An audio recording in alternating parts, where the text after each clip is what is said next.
encontrar que existe un organismo que se llama la Liga Internacional contra la Epilepsia, que es un ente que rige desde hace muchos años la clasificación y los aspectos terapéuticos de las crisis epilépticas. Y recientemente ha modificado la clasificación, incluso en las guías de práctica clínica mexicanas, todavía vienen con la clasificación previa, pero esta que les estoy poniendo ahorita es la clasificación actual de las crisis epilépticas.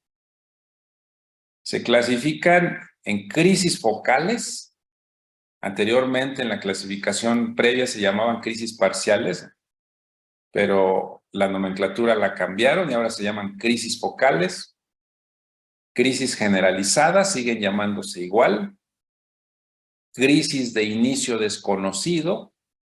Y el último grupo son las crisis focales con evolución a una crisis generalizada tónico-clónica.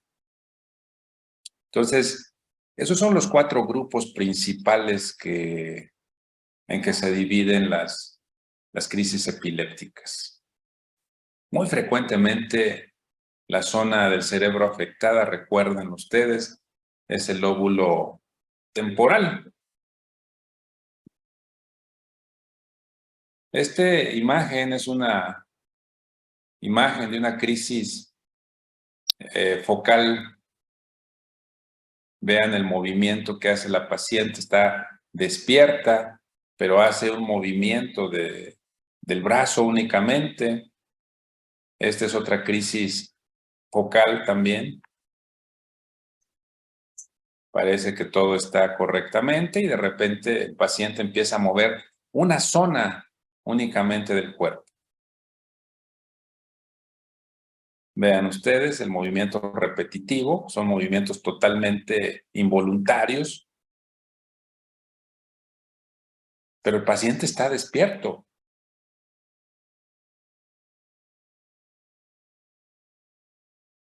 Entonces, las crisis focales se dividen en 2.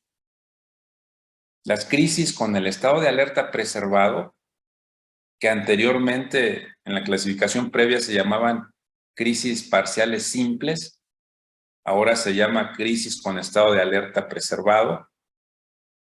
Y las crisis con alteración del estado de alerta, que sustituye al término antiguo denominado complejas. Anteriormente se llamaban crisis parciales simples, crisis parciales complejas, y lo que la clasificación ha cambiado es esto que está subrayado.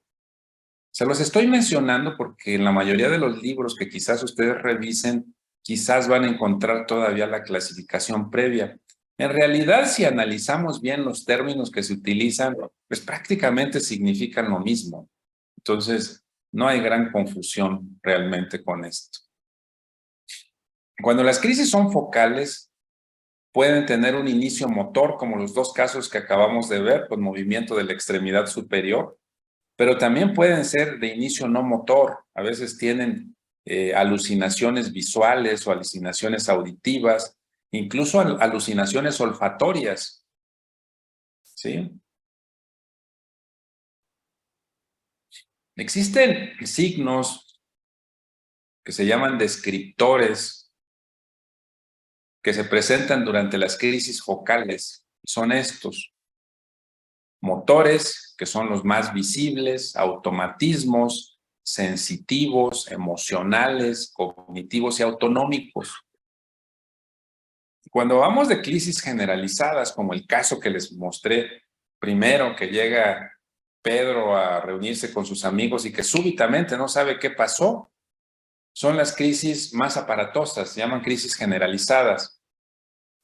Se clasifican cuando tienen síntomas motores y cuando tienen síntomas no motores.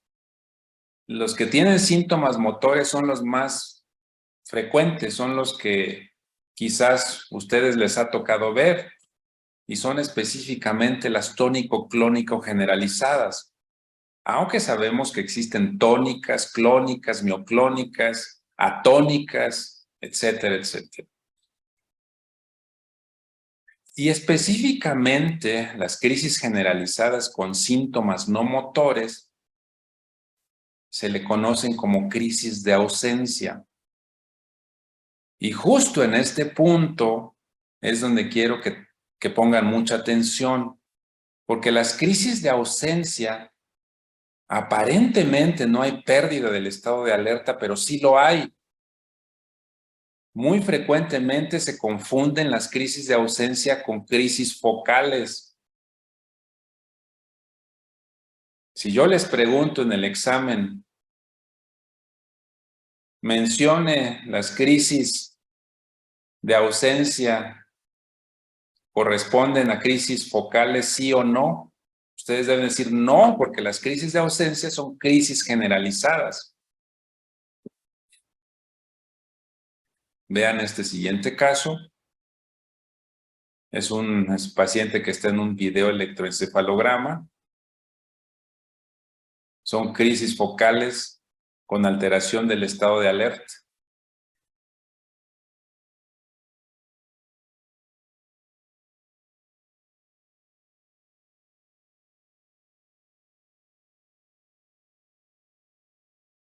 Y vean ustedes este otro caso. Estas se llaman crisis de ausencia. Muchas veces ni siquiera se dan cuenta. Se quedan como un periodo de segundos fuera del mundo y después regresan como ella. Vean otro caso. Están normal, platicando, comiendo, y de repente tiene un periodito pequeñito como que no están ahí con nosotros. Vean ustedes. Y ya. Eso es todo. Si están ustedes con sus amigos, quizás les van a decir, oye, ¿qué? ¿Estás bromeando? ¿Qué? ¿O por qué te pones así? Y la persona que padece estas crisis ni siquiera se da cuenta, va a decir, ¿por qué me dices eso? Pues es como que estás divagando. Ah, no, pues no estoy divagando, estoy preocupado por algo. Y muchas veces ni siquiera se dan cuenta. Este caso